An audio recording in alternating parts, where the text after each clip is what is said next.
श्रीगुरुभ्यो नमः। अत्राधिकरणम् अत्ताचराचरग्रहणात् प्रकरणाच्च इति सूत्रद्वयम् कठवल्लीषु पठ्यते। यस्य ब्रह्म च क्षत्रं च उभे भवत ओदनः मृत्युर्यस्योपसेचनं क इत्था वेद यत्र सः इति। ब्रह्म इत्युक्ते ब्राह्मणजातिः, ब्राह्मणः इत्यर्थः। क्षत्रं क्षत्रियः। यस्य ब्रह्म च क्षत्रं च उभे ओदनः भवतः, ओदनः ओदनत्वेन परिकल्पनं कृतं। मृत्युर्यस्य उपसेचनं, मृत्युः उपसेचनत्वेन परिकल्प्यते। सः यत्र तं कः वेद इत्येवं वाक्यार्थः पर्यवस्यति। अत्र इदानीं विचारः क्रियते। अत्र कश्चित् ओदन उपसेचनसूचितः अत्ता प्रतीयते। कश्चन अत्ता अत्र अस्मात् वाक्यात् प्रतीयते। अत्ता भोक्ता, भोक्ता प्रतीयते वा अथवा संहर्ता प्रतीयते वा इति चिन्तनीयं। सकलजगत् संहर्ता प्रतीयते वा भोक्ता प्रतीयते वा इत्युक्ते पूर्वपक्षी वदति भोक्ता एव प्रतीयते न तु संहर्ता। सिद्धान्ती वक्ष्यति अत्ता चराचरग्रहणात् अत्र संहर्ता एव, सकलजगत् संहर्ता एव प्रतीयते, सः परमात्मा एव इति निर्णयः भविष्यति। ततः पूर्वं पूर्वपक्षिणाम् आशयः वर्णनीयः। अत्र संहर्ता न प्रतीयते किन्तु भोक्ता एव प्रतीयते। कथम् इत्युक्ते ओदनपदं वर्तते। भोक्ता इत्यस्य एवं पर्यायत्वं नास्ति, तथा न। संहर्ता नाम नाशकः, तथा तथा भोज्यं नाशयति इति व्यवहारो नास्ति। सत्यं, तत् भोजनं नाम नाशनं नास्ति किल, धात्वर्थः भिन्नः। भोजनं नाम द्वेधा तत्र वदामि। इदानीं ओदनशब्दः वर्तते। यस्य ब्रह्म च क्षत्रं च उभे ओदनः भवतः इत्युक्तं। तर्हि सामानाधिकरण्येन निर्देशवशात् ब्रह्म क्षत्रयोः ओदनत्वम् उच्यते। अत्र ओदनपदं ब्राह्मणे क्षत्रिये च प्रयुज्यते। ब्राह्मणः क्षत्रियश्च ओदनो भवति इत्युक्ते मुख्यस्तु ओदनः न भवत्येव। तर्हि अत्र ओदनपदं गौणम् इति तु सर्वैरपि अङ्गीकर्तव्यम्। ओदनपदं गौणं। तर्हि गौणीवृत्तिः कथं वक्तव्या? कञ्चन गुणमादाय तद्वृत्तिधर्मं कञ्चन आदाय ओदनपदस्य अर्थो वक्तव्यः। तर्हि ओदने के धर्माः भवन्ति इत्युक्ते त्रयः धर्माः प्रसक्ताः। भोज्यत्वं, भोग्यत्वं, विनाश्यत्वम् इति। भोज्यत्वं, भोग्यत्वं, विनाश्यत्वं। भोज्यत्व भोग्यत्वयोः को भेदः इत्युक्ते भोज्यत्वं नाम भोजनं गलबिलाध अधःसंयोगानुकूलव्यापारः। उदरे प्रवेशः यथा स्यात् तादृशो व्यापारः भोजनं। तद्विषयत्वं भोज्यत्वं। भोज्यत्वं भोग्यत्वं नाम किं भवति? सुखानुभवहेतुत्वं तावदेव। भक्षणीयम् इति नास्ति। भोगसाधनं यः कोऽपि विषयः भवतु तत् सुखानुभवाय उपयुज्यते चेत् भोगसाधनम् इति उच्यते। तर्हि भोग्यत्वमस्ति। इदानीम् ओदनः इति पदं श्रुत्वा ओदनपदस्य यदा गौणत्वं वक्तव्यं तत्र विद्यमानं कं गुणमादाय अर्थं कल्पयामः इत्युक्ते पुरस्फूर्तिकं गुणमादाय अर्थं कल्पयिष्यामः इति पूर्वपक्षी वदति। विनाश्यत्वम् इत्युक्ते यदा ओदनस्य अशनं क्रियते तस्य विनाशो भवति इति तु वस्तुस्थितिः। विनाशो भवति भौतुक्तरीत्या एव, परन्तु तत् प्रतीयते वा इत्युक्ते प्रतीयते, पश्चात् प्रतीयते, साक्षात् तु न प्रतीयते। असाधारणधर्मो नास्ति सः। पुरस्फूर्तिकधर्मः कः इति पर्यालोचनीयम्। तर्हि पूर्वपक्षी वदति ओदनः इति पदं श्रुत्वा ओदने विद्यमानं भोज्यत्वं प्रतीयते अथवा भोग्यत्वं प्रतीयते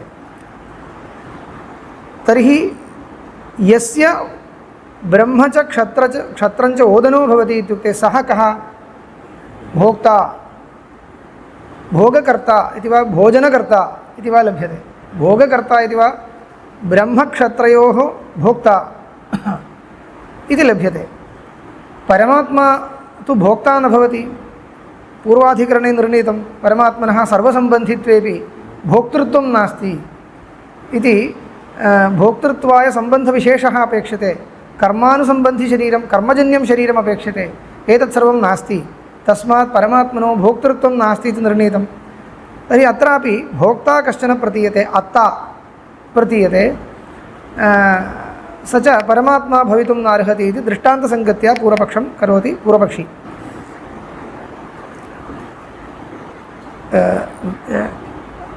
सिद्धान्ती किं करिष्यति तदपि इदानीमेव वक्तव्यं सिद्धान्ती किं करिष्यति इत्युक्ते मृत्युर्यस्योपसेचनम् इत्यस्ति तदादाय सिद्धान्तं करिष्यति अत्र ओदनमात्रं न श्रुतम् उपसेचनमपि श्रुतं सत्यम् उपसेचनमपि भोजने खलु उपयुज्यते इति पूर्वपक्षी प्रष्टुं शक्नोति उपसेचनं नाम किम्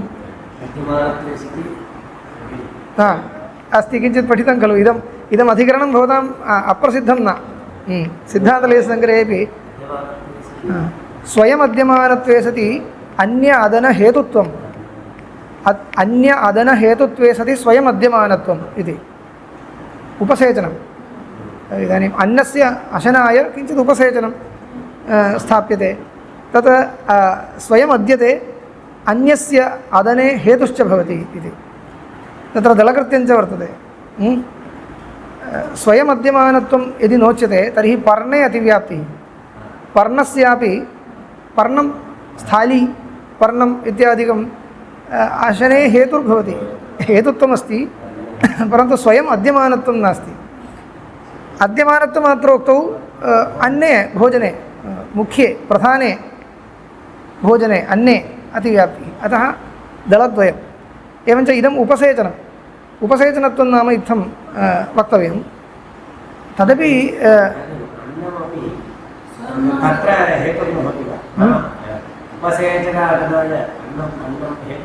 तथा व्यवहारो नास्ति अन्नस्यैव अशनं क्रियते अस्माभिः तथा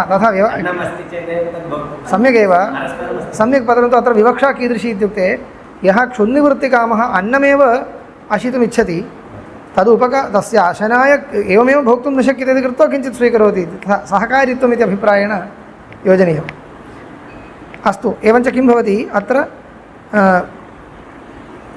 कश्चित् ओदन उपसेचनसूचितः अत्ता प्रतीयते इति पूर्वपक्षी सिद्धान्ती किं वक्ष्यति इत्युक्ते उपसेचनेनापि अदनमेव अशनमेव भक्षणमेव प्रतीयते अथवा भोगः प्रतीयते सम्यगेव परन्तु अत्र उपसेचनपदार्थः कः अद्यमानपदार्थः कः ब्रह्मक्षत्रं ब्राह्मणक्षत्रियादिकं ब्राह्मणक्षत्रियादिकम् अद्यमानं तस्य अदने किम् उपसेचनं मृत्युः तर्हि मृत्युम् उपसेचनं कृत्वा ब्राह्मणक्षत्रिययोः अशनं करोति इत्युक्ते इदम् अशनं न भक्षणं न इदं सर्वसंहरणम् इति भविष्यति तस्मात् अत्र यद्यपि ओदनशब्दे विद्यमानं विनाश्यत्वं प्रथमतः न प्रतीयते तथापि प्रतीयते खलु इति सिद्धान्ती वक्ष्यति तदा पूर्वपक्षिणा किं वक्तव्यं सत्यं प्रतीयते परन्तु प्रथमतः किं प्रतीयते प्रथमतः अत्र परमात्मलिङ्गं न प्रतीयते अत एव इदं वाक्यम् अस्पष्टब्रह्मलिङ्गकं ब्रह्मणः लिङ्गं सर्वसंहर्तृत्वं यदि इतः प्रतीयते तद् ब्रह्मणो निर्णायकं भविष्यति परन्तु तच्च लिङ्गं पश्चात् प्रतीयते अत्र वस्तुगत्या लिङ्गस्य साक्षात् समर्पकं पदं किमपि नास्ति परन्तु यदा ओदनपदम् उपसेचनपदं च गौणं सत् कञ्चन गुणम् उपस्थापयति स च गुणः इदानीं लिङ्गविधया निर्णायको भविष्यति अस्माकं साक्षात् अत्र कोऽपि कस्यापि लिङ्गं साक्षात् लिङ्गस्य साक्षादुपस्थापकं पदं नास्ति ओदनपदम् उपसेचनपदं च स्वीकृत्य लिङ्गम् अन्वेषणीयं पूर्वस्मिन् अधिकरणे उपास्यत्वेन निर्दिष्टाः गुणाः तदपि उपास्यत्वेनैव निर्दिष्टाः लिङ्गं प्रदर्शयामि इति कृत्वा लिङ्गं न प्रदर्शितवती श्रुतिः उपास्य गुणान् प्रदर्शितवती तमेव गुणं लिङ्गत्वेन स्वीकृत्य अस्माभिः निर्णयः कर्तुं शक्यते तत्र लिङ्गेन निर्णयः इत्यपि नास्ति साक्षात् लिङ्गमपि उपपद्यते इत्युक्तं सर्वत्र प्रसिद्धोपदेशात् प्रथमतः उपस्थितं ब्रह्म इति स्वीकृत्य निर्णयः कृतः अत्र लिङ्गेन निर्णयः कर्तव्यः परन्तु लिङ्गं साक्षात् नोपस्थापितं किन्तु गौणशब्दः वर्तते गौणशब्दः गुणमादाय प्रवर्तते गुणः कः इति पर्यालोच्यमाने लिङ्गं लभ्यते तर्हि पूर्वोपस्थितं लिङ्गं किम् इत्युक्ते भोक्तृत्वम् इति वक्तव्यं न तु सर्वसंहर्तृत्वं कथम् इत्युक्ते ओदनशब्दः गुणप्रवृत्तिनिमित्तकः सन् पुरस्फूर्तिकं भोग्यत्वं वा भोज्यत्वं वा उपस्थापयति तदा भोज्यस्य प्रतिसंबन्धी भोक्ता भोज्यस्य वा भोग्यस्य वा प्रतिसंबन्धी कः भवति भोक्ता भवति तत्र ब्रह्मक्षत्रयोः भोज्यत्वं चेत् कः अत्र भोक्ता जीवः इति वक्तव्यं कश्चन जीवः पूर्वपक्षी किं वदति अत्र जीव एव प्रतीयते इति वदति कः जीवः इत्युक्ते सिंहादयः ग्राह्याः इति व्याख्याकारैः कैश्चिदुक्तं ब्रह्मक्षत्रयोः अत्ता भोक्ता सामान्यजीवस्तु न भवति अत्ता भक्षयिता सिंहादयः गृह्यन्ताम् इत्युक्तम् अथवा किं क्रियतां भोग्यत्वम् उच्यतां भोज्यत्वं मास्तु भोग्यत्वम् उच्यतां यदा ब्रह्मक्षत्रयोः भोग्यत्वं भवति तर्हि सामान्याः अन्येपि जीवाः तत्र शरीरविशिष्टरूपेण एकस्य अपरः एकम् उपयुज्य अन्यः सुखमनुभवति तम् उपयुज्य अयं सुखमनुभवति इत्येवं रीत्या परस्परं भोग्यत्वं वर्तते भोक्तृत्वं वर्तते भोगम् अनुभवति मम सुखसाधनम् अन्ये भवन्ति कदाचित् एवं रीत्या जीवः इति पूर्वपक्षः योजयितुं शक्यते भाष्यकारैः अग्निः इत्यपि पूर्वपक्षः कृतः अत्र पश्यतु अत्र कश्चित् ओदन उपसेचनसूचितः अत्ता प्रतीयते तत्र किम् अग्निरत्ता स्यात् उत जीवः अथवा परमात्मा इति त्रेधा संशयकोटिः उक्ता अग्निः अग्निरपि सर्वस्य भोक्ता भवति अत्ता भवति अग्निरत्ता इति व्यवहारः अस्ति विशेष अनवधारणात् विशेषः कोऽपि न निर्णेतुं शक्यते त्रयाणाञ्च अस्मिन् त्रयाणां च अग्निजीवपरमात्मनाम् अस्मिन् ग्रन्थे प्रश्नोपन्यासोपलब्धेः इति अत्र कठोपनिषदि किल इदं वर्तते कठोपनिषदि अग्निविषयकप्रश्नोपि कृतः जीवविषयकप्रश्नोपि कृतः परमात्मविषयकप्रश्नोपि कृतः इति कृत्वा त्रयाणामपि अत्र उपन्यासः युज्यते वस्तुगत्या किं वक्तव्यम् इदं परमात्मन एव प्रकरणं प्रकरणं कस्य इति संशयो नास्ति इदं परमात्मन एव प्रकरणं परन्तु परमात्मनः प्रकरणम् इति एतावन्मात्रेण परमात्मा एव अत्र प्रतिपाद्यते इति झटिति निर्णेतुं न शक्यते तद् अवान्तरयुक्तिः सः भवितुमर्हति प्रकरणं परमात्मनः भवति इति सूत्रं वर्तते प्रकरणाच्च इति अग्रे अस्ति परन्तु प्रकरणं वर्तते इति परमात्मनः प्रकरणमिदम् इति कृत्वा तावन्मात्रेण झटिति परमात्मा एव अत्र उच्यते इति निर्णेतुं न शक्यते यतोहि परमात्मनः प्रकरणेपि कदाचित् अङ्गतया अन्यप्रस्तावः सम्भवति जीवस्य उपासनार्थं वा प्रस्तावो भवति अग्नेरपि प्रस्तावो भवति अथवा जीवस्य खलु परमात्मना सह ऐक्यं वक्तव्यं तस्मात् जीवस्य मध्ये उपस्थापनं युज्यते जीवस्वरूपम् अनूद्य परमात्मा ऐक्यबोधनाय अस्मिन् मन्त्रे जीवस्वरूपम् अनूदितम् इति वक्तुं शक्यते तस्मात् परमात्मप्रकरणेपि जीवस्य प्रतिपादनं तु न वारयितुं न शक्यते अतः जीवो वा अत्र प्रतिपाद्य स्यात् एवम् एवं ग्रहीतुं शक्यते खलु वाक्यात् किं प्रतीयते इत्यनुसारेण ग्रहीतुं शक्यते अस्तु अत्रापि उपस्थितं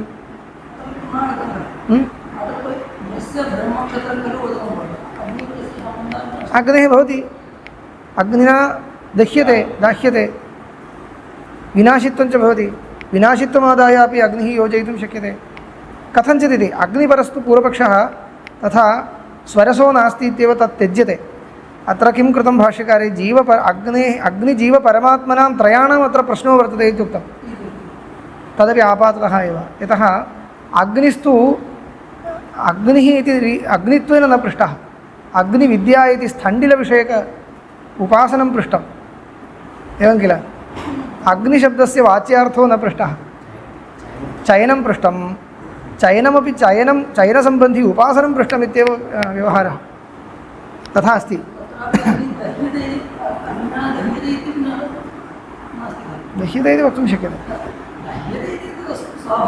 सिद्धान्ते यथा सर्वं चराचरं परमात्मना उपसंह्रियते इति सिद्धान्ते वक्ष्यति तद्वत् अग्निना उपसंह्रियते इति वक्तुं शक्यते तद्रीत्या योजयितुं शक्यते सिद्धान्ते यया रीत्या योजयिष्यति तद्रीत्या अग्निपरः पूर्वपक्षः सङ्गच्छते परन्तु सः त्यक्त्वा जीवपरपूर्वपक्षः प्राधान्येन उपस्थापितः किं तावत् प्राप्तम् अग्निरता इति कुतः अग्निरन्नादः इति श्रुतिप्रसिद्धिभ्याम् इति अग्निरन्नादः इति अन्यया रीत्यापि अत्र भोक्ता इत्युच्यते चेदपि अग्निः कथञ्चित् ग्रहीतुं शक्यते इति आशयः कथं नाम औदर्याग्निः खलु अस्य सर्वस्यापि गृहीता औदर्याग्निः अप्ता इति कल्पनया व्यवहर्तुं शक्यते श्रुतिश्च अग्निरन्नादः इति वदति इति अथवा त्यज्यतां जीवो वा अत्ता स्यात् तयोरन्यः पिप्पलं स्वाद्वत्ति इति दर्शनात् परमात्मा तु अत्ता न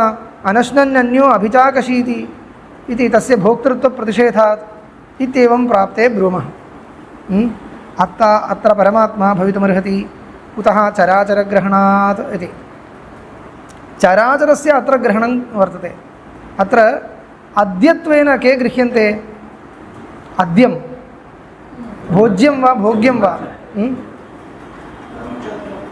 ब्रह्मक्षत्रयोः ग्रहणमस्ति ब्रह्मक्षत्रयोः ग्रहणं तु केवलं ब्रह्मक्षत्रयोः ग्रहणे निष्फलत्वात् यस्य कस्यापि अतृत्वं भवतु जीवस्य वा भवतु भवदुक्तरीत्या पूर्वपक्षिणा उक्तरीत्या जीव एव अत्र अत्ता इति स्वीकारेपि ब्रह्मक्षत्रयोः विशिष्यग्रहणं निष्फलं किल तस्मात् तद् उपलक्षणमिति अवश्यं वक्तव्यम् उभाभ्यामपि वक्तव्यं ब्रह्मक्षत्रयोः ग्रहणं सर्वस्य उपलक्षणार्थम् इति वक्तव्यम् उपलक्षणम् इति वक्तव्यं तर्हि सकलचराचरस्य सङ्कोचे मानाभावात् सकलचराचरस्य इह उपलक्षणं जातं ब्रह्मक्षत्रपदे उपलक्षणे इति वक्तव्यं भविष्यति तर्हि चराचरग्रहणमत्र प्रतीयते चराचरं हि स्थावरजङ्गमं मृत्यूपसेचनम् इह अद्यत्वेन प्रतीयते तदपि मृत्यूपसेचनकत्वं केवलं यत्किञ्चित् उपसेचनकत्वं नोक्तं मृत्युः उपसेचनम् इत्युक्तं तर्हि मृत्युम् उपसेचनं कृत्वा अन्यस्य सर्वस्य अत्र अदनं करोति कश्चित् इत्युक्ते इदम् अदनं भक्षणं न किन्तु सर्वसंहरणम् इत्येव वक्तव्यं भवति कुतः मृत्योः उपसेचनत्वं कदा सङ्गच्छते स्वयं मृत्योः अपि अद्यमानत्वे सति उपसेचनत्वं सङ्गच्छते तर्हि मृत्युमपि अयं विनाशयति मृत्युम् उपयुज्य अन्यत् सर्वं विनाशयति मृत्युग्रस्तं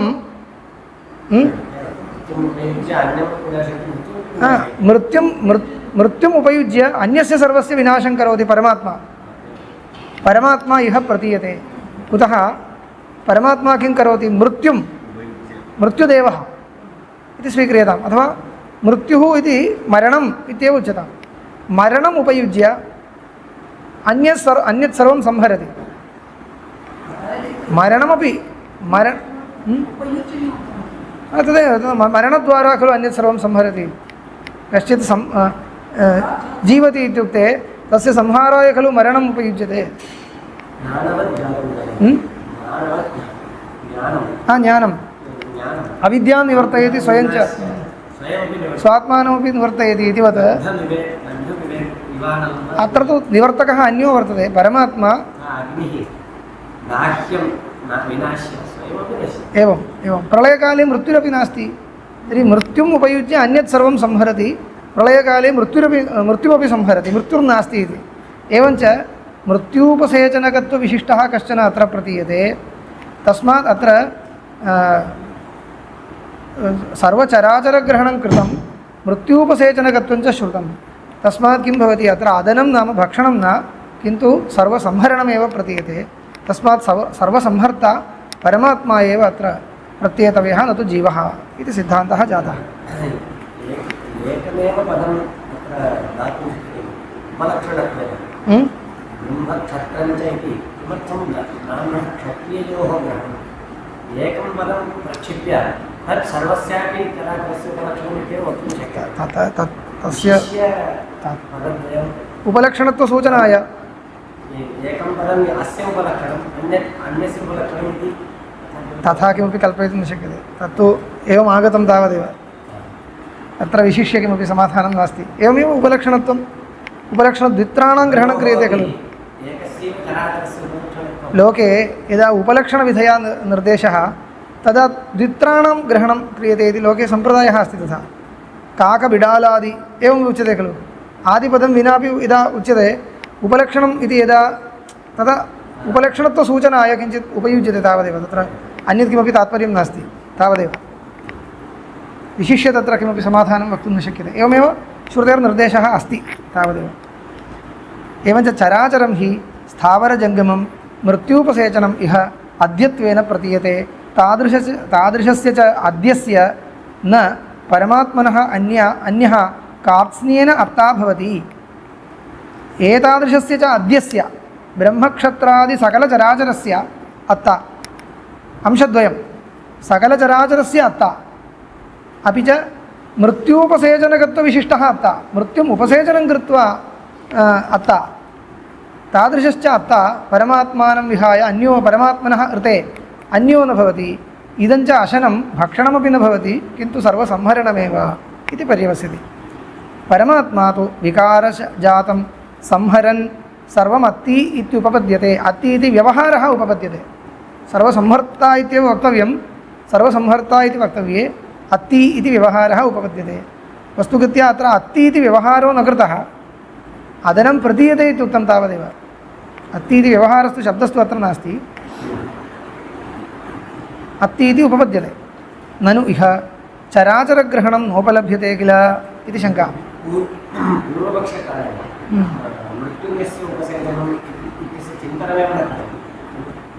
चिन्तनं न कृतं कर्तव्यं चेत् किं कर्तव्यं मृत्यूपसेचनकत्वं कथं पूर्वपक्षे इति पृष्टे कथञ्चित् योजनीयमित्येव यतः प्रथमतः अत्र ओदनपद बलात् अत्ता प्रतीयते भोक्ता प्रतीयते भोक्ता तु परमात्मा न भवति एवं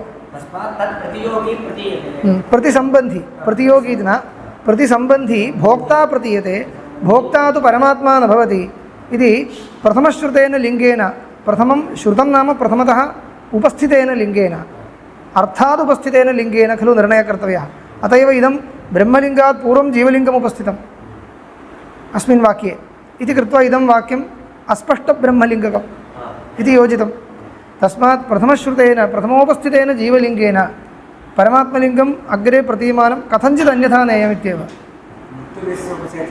तत् चिन्तनं नाम कथञ्चित् योजनीयं किमपि कर्तव्यं मृत्यूपसेचनकत्वं जीवः यदा जीवोपि कदाचित् मृत्युम् उपयुज्य अन्यं मारयति किमपि कर्तुं शक्यते कथञ्चित् योजनमित्येव सम्यक् न भवति परन्तु अस्वारस्यम् अङ्गीकृत्यापि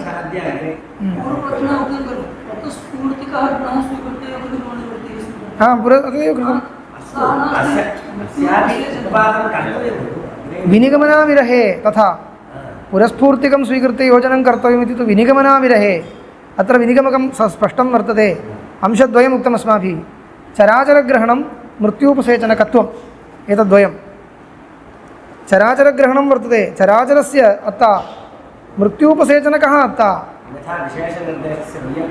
अयर्थ्यं स्यात् एवं विधः अत्ता इत्युक्ते केवलम् अत्ता न भवति इति लभ्यते परमात्मा एव सः इति लभ्यते इत्येव सिद्धान्तः ननु इह चराचरग्रहणं नोपलभ्यते तत् कथं सिद्धवत् चराचरग्रहणं हेतुत्वेन उपदिश्यते उपादीयते सिद्धः खलु हेतुर्भवति चराचरग्रहणादिति साक्षात् सूत्रकारः वदति अत्र चराचरग्रहणं नास्ति एव इति चेत् नैष दोषः मृत्यूपसेचनत्वेन सर्वस्य प्राणिनिकायस्य प्रतीयमानत्वात् पश्यन्तु अनुमानम् उच्यते चेत् स्वरूपासिद्धिः नो चेत् कल्पकासिद्धिः तत्र कल्पकं नास्ति इति अर्थापत्तिप्रमाणं चेत् तावदेव इदानीं नैषदोषः मृत्यूपसेचनत्वेन सर्वस्य प्राणिनिकायस्य प्रतीयमानत्वात् यदा मृत्यूपसेचनकत्वं परीक्ष्यते मृत्युम् उपसेचनं कृत्वा अद्यते इत्युक्ते सर्वस्य प्राणिनिकायस्य सर्वस्यापि प्राणिजातस्य संहरणे मृत्युः उपसेचनं भवति केवलं ब्रह्मक्षत्रयोरेव इति न तस्मात् ब्रह्मक्षत्रयोः विशिष्यनिर्देशे प्रयोजनाभावादेव तदुपलक्षणम् इति ग्राह्यं भवति ब्रह्मक्षत्रयोश्च तर्हि किमर्थं निर्देशः इत्युक्ते ब्रह्मक्षत्रयोः प्राधान्यात् प्रदर्शनार्थत्वोपपत्तेः केवलं प्राधान्यात् सर्वस्य प्राणिनिकायस्य मध्ये अनयोः उत्कृष्टत्वेन प्राधान्यं वर्तते इति कृत्वा केवलं तयोर्निर्देशः कृतः इत्येव मन्तव्यं यत्तु परमात्मनोऽपि न अतृत्वं सम्भवति अनश्नन्नन्यो अभिचाकशीति इति दर्शनात् इत्युक्तं किल परमात्मनः अतृत्वं कथं भवति सः भोक्ता न भवति किल इति अत्रोच्यते कर्मफलभोगस्य प्रतिषेधकम् एतद्दर्शनं नाम अनश्नन्नन्यो अभिचाकशीति इति यत् दर्शनं यत् कथनं श्रुतेर्यः उपदेशः सः किं वदति इत्युक्ते कर्मफलभोगो नास्ति परमात्मनः इत्येव खलु किल वदति अत्र तु कर्मफलभोगः अस्ति इति सिद्धान्तो नोच्यते कर्मफलभोगस्य प्रतिषेधकम् एतद्दर्शनं तस्य सन्निहितत्वात् नाम तस्मिन् श्रुतिवाक्ये तस्य सन्निहितत्वात् मुण्डके किमस्ति द्वासुवर्ण तत्र न तत् मुण्डके न अत्रैव कठोपनिषद्येव ऋतं पिबन्तौ तत्रैव अस्ति सत्यम् अनश्नन्नन्यः तत्रैव अस्ति सम्यक् तर्हि द्वासुपर्णा सविजासखाय समानं वृक्षं वरिषस्व जाते तयोरेकस्पिप्पलं स्वाद्वात्ति इति कर्मफलभोगं खलु प्रदर्शयति तर्हि अन्यस्य कर्मफलभोगराहित्यं किल प्रदर्शनीयम् इति कृत्वा कर्मफलभोगस्य प्रतिषेधनमेव तस्यैव इदं कर्मफलभोगस्यैव तत्र सन्निहितत्वात् न विकारसंहारस्य प्रतिषेधकं विकारजातं सर्वं संहरति इत्युक्ते तथा न भवति इति तत्र तस्यां श्रुतौ प्रतिषेधो न कृतः सर्ववेदान्तेषु सृष्टिस्थितिसंहारकारणत्वेन ब्रह्मणः प्रसिद्धत्वात् तस्मात् परमात्मैव इह अत्ता भवितुमर्हति परमात्मैव इह अत्ता भवितुमर्हति इति सिद्धान्तः जातः प्रकरणाच्च इति सूत्रान्तरम् इतश्च परमात्मा एव इह अत्ता भवितुमर्हति यत्कारणं यस्मात् कारणात् प्रकरणमिदं परमात्मनः न जायते म्रियते वा विपश्चित् इत्यादि परमात्मनः इदं प्रकरणं प्रकृतग्रहणं च न्याय्यं प्रकृतग्रहणं नाम प्रकरणानुगुणस्य प्रकरणिनः ग्रहणं यद्यपि परमात्मनः प्रकरणे अन्यस्यापि कीर्तनं भवति परन्तु प्रकरणिनः ग्रहणं यदि सम्भवति तत् न्याय्यं खलु तावदेव औचित्यं भवति तावदेव अत एव अयं द्वितीयः हेतुः मुख्यो हेतुर्न परमात्मैव अत्रापि प्रतिपादयितुं शक्यते इति निरूपयितुं यदि शक्यते तर्हि तदेव युज्यते अतः प्रकरणी सह एव इति कृत्वा प्रकृतस्य ग्रहणं च न्याय्यम् उचितम् इत्यर्थः प्रकरणाच्च इत्यस्ति च शब्देन हेत्वन्तरं समुच्चीयते च शब्देन हेत्वन्तरं समुच्चीयते इति वक्तव्यं किञ्च तद् हेत्वन्तरम् इत्युक्ते क इत्था वेद यत्र सः इति च दुर्विज्ञानत्वं परमात्मलिङ्गम् इति दुर्विज्ञानत्वरूपम् एकं परमात्मलिङ्गम् अत्र वर्तते दुर्विज्ञानत्वं कस्य लिङ्गं निर्गुणस्य लिङ्गं दुर्विज्ञानत्वम् अत्र कथं भवति अत्ता इति कश्चन प्रतिपाद्यते तं प्रतिपाद्य भोक्तारं प्रतिपाद्य अथवा एवं सर्वसंहर्ता कश्चित् वर्तते इति प्रतिपाद्य सोऽपि यत्र अध्यस्तः तं कः वेद इत्यस्ति। वाक्यं कुत्र पर्यवस्यति इत्युक्ते निर्गुणे पर्यवस्यति। यत्र यस्य ब्रह्मचक्षत्रञ्च उभे भवत ओदनः मृत्युर्यस्योपसेचनं सः यत्र सोऽपि यत्र यत्र यदधिष्ठितः। एवञ्च अत्ता इति ईश्वर प्रतिपाद्यते परमात्मा जगत्संहर्ता विशिष्टः प्रतिपाद्यते सोऽपि यत्र विशिष्टरूपेण यत्र अध्यस्तः सः कः शुद्धः परमात्मा निर्गुणं तं कः वेद इति इत्थम् इत्था इत्यस्य इत्थम् इत्यर्थः। इत्थं सोऽपि यत्र अध्यस्तः तस्याप्यध्यासाधिष्ठानत्वेन यः वर्तते शुद्धः परमात्मा तं कः वेद इत्येवं दुर्विज्ञेयत्वं प्रतिपादयति श्रुतिः। तर्हि किं भवति दुर्विज्ञेयत्वम् एकं परमात्मलिङ्गं लभ्यते परन्तु दुर्विज्ञेयत्वं कस्य अधिष्ठानस्य लिङ्गम् अनेन अत्र कथम् उपयोगः इति वक्तव्यम्। इदानीं पूर्वपक्षे सिद्धान्ते च को विशेषः इति प्रष्टुं शक्यते। दुर्विज्ञेयत्वरूपम् इदं लिङ्गं साक्षात् विशिष्टस्य परमात्मनो न किन्तु शुद्धस्य इति वक्तव्यम्। सम्यक् उक्तं। तदेव पूर्वपक्षे जीवः इति पूर्वपक्षः कृतः सिद्धान्ते परमात्मा इत्युक्तं। भोः जीवो वा भवतु परमात्मा वा भवतु जीवोऽपि विशिष्टरूपेण शुद्धे अध्यस्तः।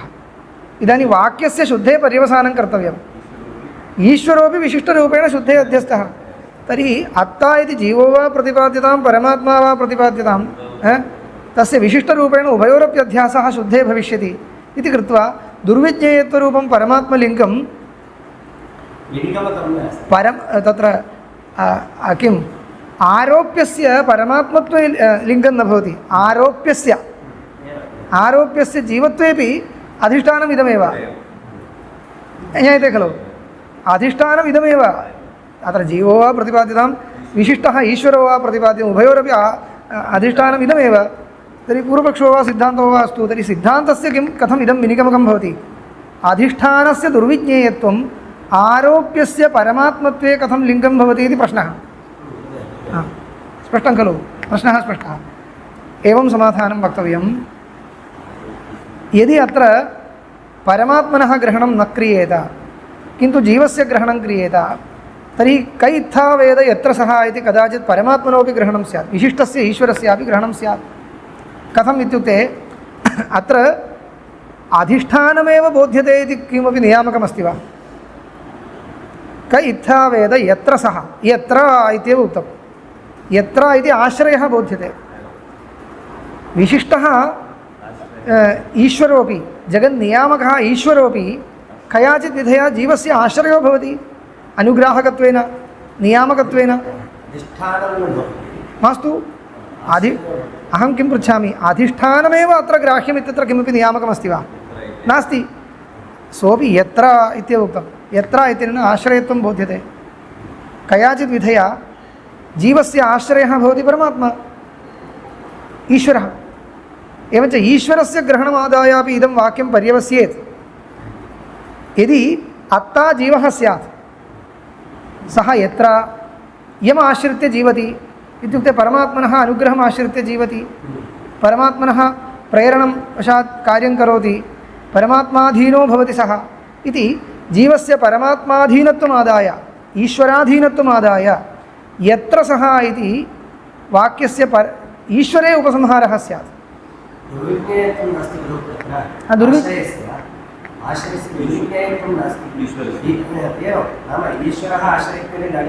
सत्यं मास्तु मास्तु दुर्विज्ञेयत्वं मास्तु। इदानीं दुर्विज्ञेयत्वं मास्तु इत्येव। तं कः वेद इत्युक्ते दुर्विज्ञेयत्वम् अनया रीत्या न शक्यते कयाचित् अन्यायरीत्या शक्यते। तं कः वेद तम् ईश्वरं कः वेद कथञ्चित् सम्भवति जीवस्य ग्रहणेपि। परमात्मनो विशिष्टस्य ईश्वरस्यापि कयाचित् रीत्या दुर्विज्ञेयत्वमस्ति खलु। नाम दुर्विज्ञेयत्वम् इति एकया रीत्या एव वक्तव्यमिति नास्ति, आलोचयितुं शक्यते इति। विशिष्टोपि ईश्वरः कयाचित् रीत्या दुर्विज्ञेयः, तस्य के गुणाः वर्तन्ते, कथं सः समग्रं जगत् सृजति।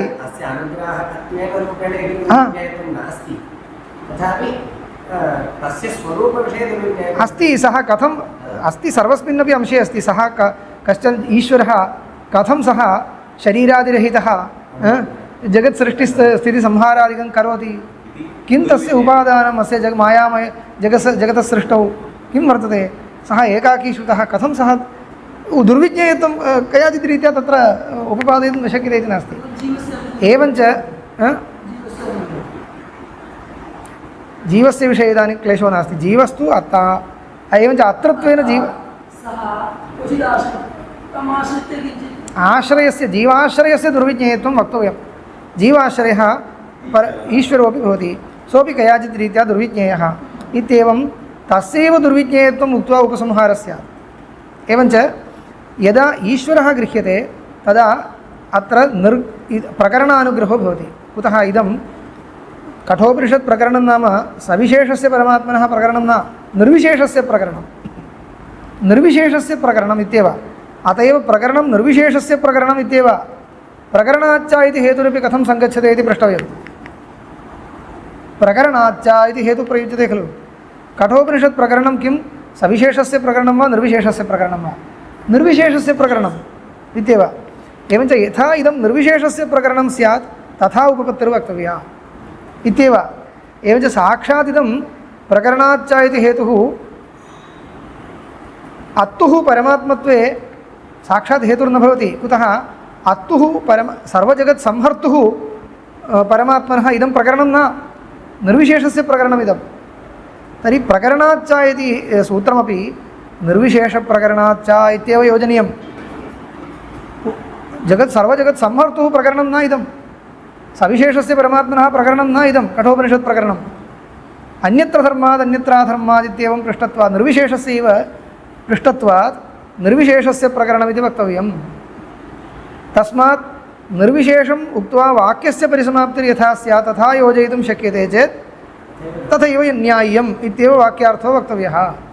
तदानुगुण्यं कथं स्यात् इत्युक्ते तत्र निश्शङ्कं पर्यवसानं कथं स्यात् इत्युक्ते अत्ता परमात्मा भवति चेत् सोऽपि अत्र अध्यस्थः इत्युक्ते इदानीं निर्गुणे एव पर्यवसानं भविष्यति। तस्य समाधानं मया उक्तं, तस्य समाधानं मया उक्तम् इति कृत्वा परमात्मनि निर्गुणे परमात्मनि परिसमानं यथा स्यात् तथा योजनीयम् इति अधिकरणं समाप्तम्। इदं समाप्तम्। अग्रिमाधिकरणे प्रविशामः। किञ्चित् उक्त्वा समापयामि। गुहां प्रविष्टावात्मानो हि तद्दर्शनात्। गुहां प्रविष्टाधिकरणम् इति अस्माभिः व्यवह्रियते। गुहां प्रविष्टाधिकरणं, गुहाधिकरणम् इति वा एवं संक्षेपेण गुहाधिकरणम् इति वा व्यवहारः अस्ति। एवम् अत्रैव कठवल्लीष्वेव पठ्यते। कृतं पिबन्तौ सुकृतस्य लोके गुहां प्रविष्टौ परमे परार्धे छायातपौ ब्रह्मविदो वदन्ति पञ्चाग्नयो ये च तृणाचिकेताः इति वाक्यं प्रसिद्धं। कृतम् इत्यनेन कर्मफलम् इत्यर्थः। अवश्यं भावी कर्मफलं ऋतशब्देन उच्यते। कृतं पिबन्तौ इत्युक्ते कर्मफलं भुञ्जानौ इत्यर्थः। द्वौ सुकृतस्य लोके, सुकृतस्य कर्मणः लोके कार्ये लोकशब्देन देह शरीरमुच्यते। श्रुतौ बहुत्र लोकशब्देन शरीरमुच्यते। तर्हि सुकृतस्य कर्मणः लोके कार्ये शरीरे परस्य ब्रह्मणः अर्धं परार्धं कृतं पिबन्तौ सुकृतस्य लोके गुहां प्रविष्टौ परमे परार्धे, परार्ध्ये इत्यपि पाठः अस्ति। परस्य ब्रह्मणः अर्धं स्थानमर्हति इति परार्ध्यं हृदयं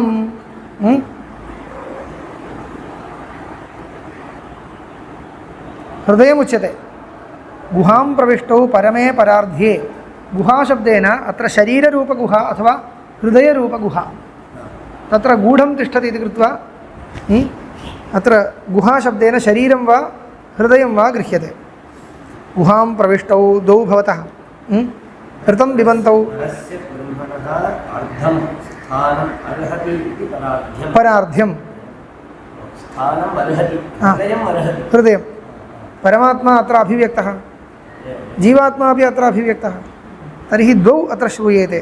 ऋतं पिबन्तौ कर्मफलं भुञ्जानौ गुहां प्रविष्टौ, हृदयगुहां प्रविष्टौ अथवा बुद्धिगुहां प्रविष्टौ अथवा शरीररूपगुहां प्रविष्टौ यत्किमपि गृह्यताम्। तौ कीदृशौ? छायातपौ। छायातपौ, छाया नाम छाया, ज्ञायते खलु? प्रकाशप्रतिबन्धे सति यः तमो विशेषः सः छाया। आतपः स्फीतप्रकाशः, स्फीतालोकः आतपः इत्युच्यते। तर्हि अन्धकार प्रकाशयोरिव परस्परविलक्षणौ इत्यर्थः। गौणशब्दः छायातपौ इति गौणशब्दः। अत्यन्तं परस्परविलक्षणौ, छायातपयोरिव परस्परविलक्षणौ। ब्रह्मविदो वदन्ति पञ्चाग्नयो ये च तृणाचिकेताः। ब्रह्मविदः तौ छायातपौ वदन्ति। न केवलं ब्रह्मविदः वदन्ति, कर्मठाः अपि वदन्ति। पञ्चाग्नयः ये च तृणाचिकेताः। त्रिः नाचिकेताग्निः चयनम् उपासनं वा ये कृतवन्तः, उपासनं न चयनमेव, नाचिकेताग्निचयनं ये कृतवन्तः नाम सोमयागम् अनुष्ठितवन्तः ते तृणाचिकेताः, कर्मठाः इति तात्पर्यं। कर्मिणः, कर्मिणः अपि इमौ वदन्ति इति। कौ इति नोक्तं, विशेष्यं न निर्दिष्टं। विशेष्यं न निर्दिष्टं भोः, विशेषणानि निर्दिष्टानि। अतः संशयः। ऋतं पिबन्तौ तद्विशेषणं। सुकृतस्य लोके ऋतं पिबन्तौ एकं विशेषणं, गुहां प्रविष्टौ अपरं विशेषणं, छायातपौ अपरं विशेषणम्। एवञ्च विशेषणानि उक्तानि, विशेष्यं नोक्तं। तस्मात् इदानीं किं कर्तव्यं? विशेषणं कस्य युज्यते, कयोः युज्यते? तौ ग्राह्यौ। इमानि उक्तानि विशेषणानि कयोः द्वयोः युज्यन्ते, तौ अत्र ग्राह्यौ इति कृत्वा तत्र संशयः। किमिह बुद्धिजीवौ निर्दिष्टौ उत जीवपरमात्मानाविति। बुद्धिजीवौ निर्दिष्टौ वा अथवा जीवपरमात्मानौ निर्दिष्टौ वा इति संशयो भवति। बुद्धिश्च जीवश्च,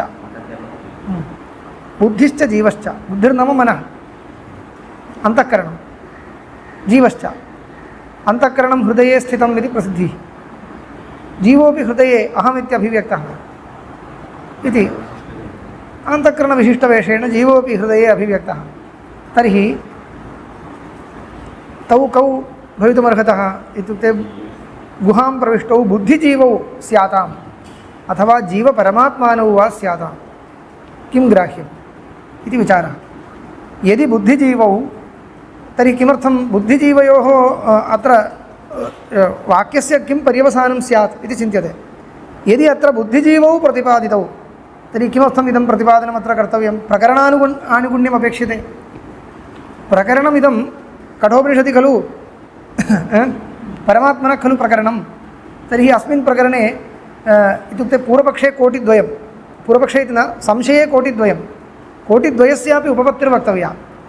बुद्धिजीवौ इत्येका कोटिः, बुद्धिजीवौ अत्र प्रतिपादितौ। किमर्थम् इत्युक्ते यदि बुद्धिजीवौ ततः बुद्धिप्रधानात् कार्यकरणसङ्घातात् विलक्षणो जीवः प्रतिपादितो भवति।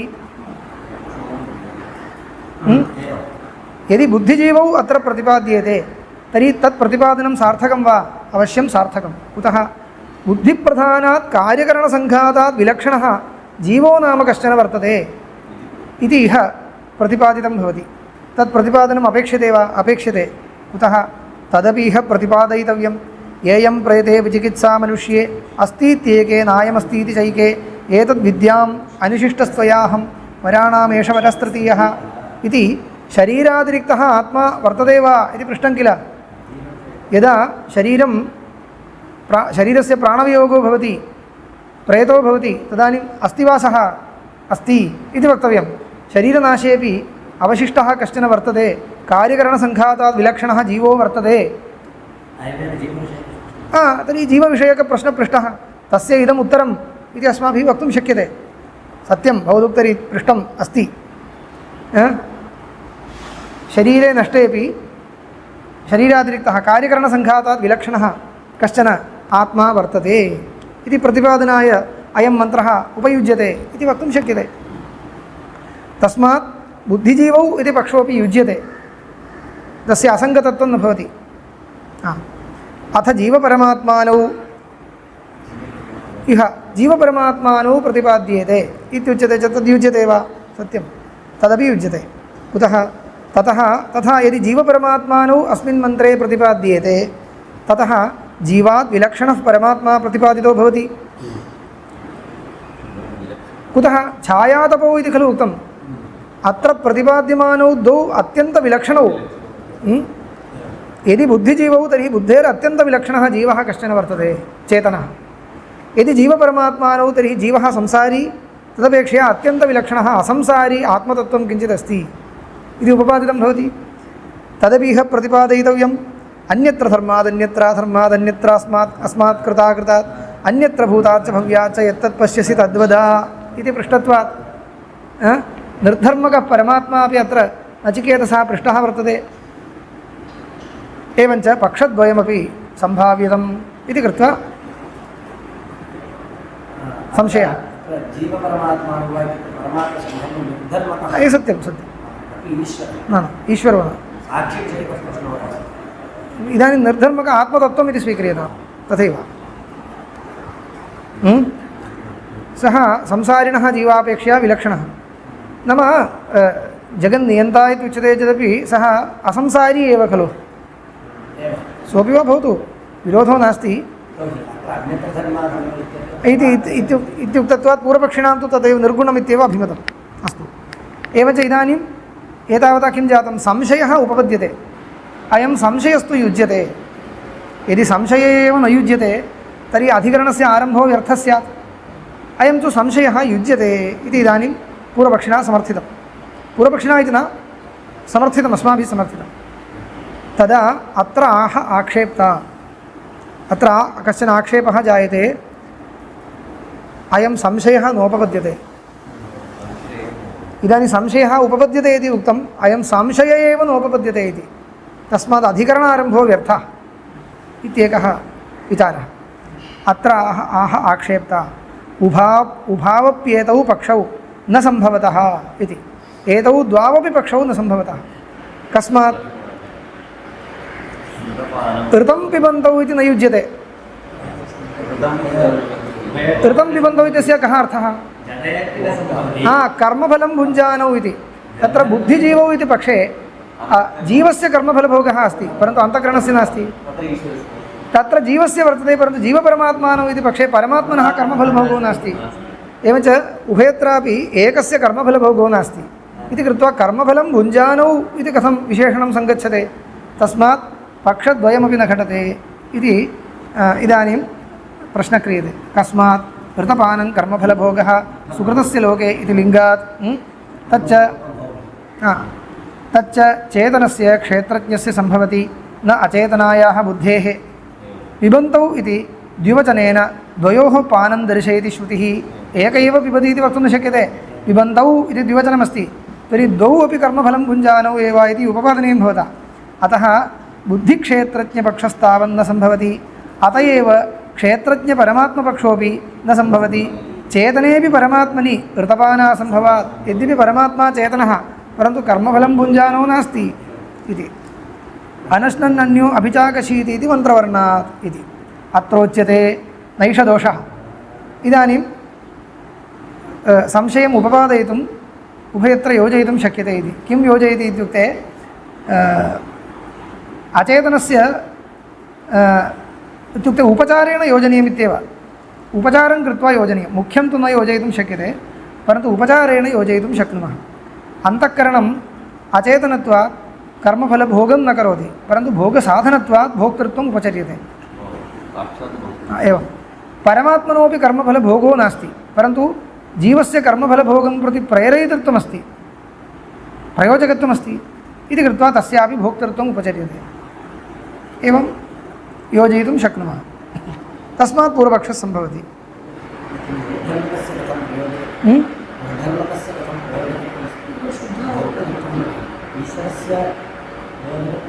ईश्वरः स्वीक्रियताम्, ईश्वरः स्वीक्रियताम्।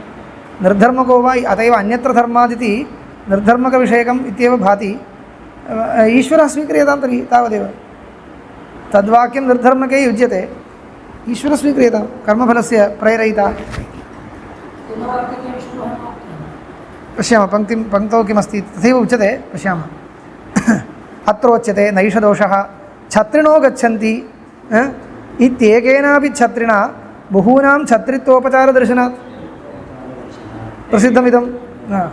एकेनापि छत्रिणा बहूनां छत्रित्वोपचारदर्शनात्। एवम् एकेनापि पिबता द्वौ पिबन्तौ उच्येयाताम् इति एका युक्तिः।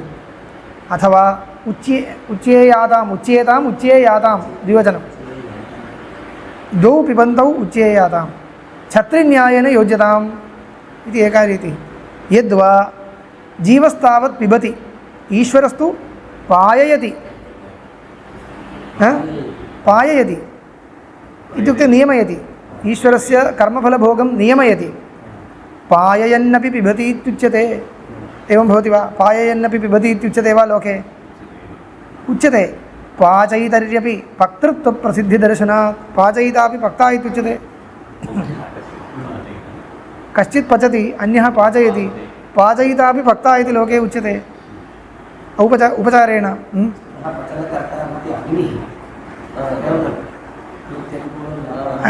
तथा वा उच्यताम्। अथवा कश्चित् पाकस्य नेता भवति, मुख्य सः एवम् उपविश्य निर्देशमात्रं करोति, अन्यः कार्यं करोति, तद्वत् स अयमेव पाचकः इति वदति उच्यते लोके। कथञ्चित् योजयितुं शक्यते।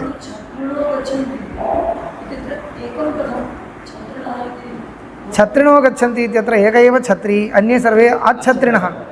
एको वा द्वौ वा अनेके एव केचित् छत्रिणः, अन्ये अच्छत्रिणः। तावदेव व्यवहारो दृश्यते इति तावदेव। तथा योजनीयं। पाचयितर्यपि पक्तृत्वप्रसिद्धिदर्शनात् तज्जातं। बुद्धिक्षेत्रज्ञपरिग्रहोऽपि सम्भवति। कथं? करणे कर्तृत्वोपचारात्। बुद्धिक्षेत्रज्ञौ, बुद्धिर्नाम अन्तःकरणम्। अन्तःकरणं न कर्मफलस्य भोक्तृ, तथापि भोगस्य करणं भवति इति कृत्वा करणे कर्तृत्वम् उपचर्यते। उपचारेण प्रयोगः इति वक्तव्यं। करणे कर्तृत्वोपचारात् एधांसि पचन्ति, एधांसि पचन्ति इति प्रयोगदर्शनात्। एधांसि इन्धनानि, इन्धनानि पाकसाधनानि, परन्तु तन्निष्ठं व्यापारं पुरस्कृत्य तदाश्रयत्वेन तस्यापि कर्तृत्वोपचारो दृश्यते। वस्तुतः करणस्यापि सतः विवक्षातः कारकाणि भवन्ति इति वैयाकरणानाम् इति।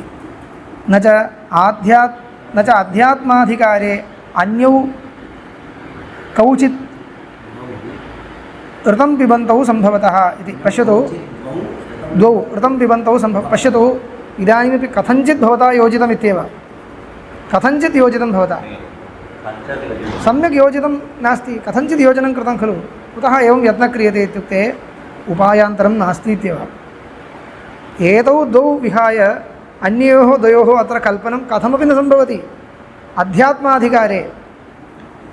एवञ्च एतयोर्द्वयोर्विहाय कथञ्चिदेव योजयितुं शक्यते केनापि महात्मना, इत्थमेव योजयितुं शक्यते। तस्मात् अत्र अगतिकागतिरस्ति इति कृत्वा एतादृशयोजने दोषो नास्ति। उपचारं कृत्वैव योजनं कर्तव्यं। यतः एतत् बुद्धिजीवौ अथवा जीवपरमात्मानौ इत्यपेक्षया अन्ययोः कयोश्चिद्द्वयोः अत्र ग्रहणं सर्वथा अप्रसक्तम् इति कृत्वा इमौ द्वावेव चिन्तनीयौ। तयोर्मध्ये कयोर्ग्रहणम् इत्येव चिन्तनीयं। तस्मात् बुद्धिजीवौ स्यातां जीवपरमात्मानौ वा इति संशयः। अत्र समापयामः। एवञ्च संशयः उपपादितः।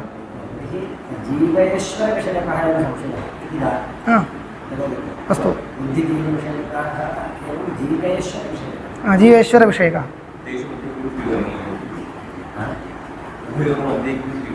उभयोर्मध्ये किं स्वीकरणीयम् उभयोर्मध्ये किं स्वीकरणीयमिति संशयो जातः बुद्धिक्षेत्रज्ञौ इति पूर्वपक्षः जीवपरमात्मानौ इति सिद्धान्तश्च निरूपणम् अनन्तरं कुर्मः।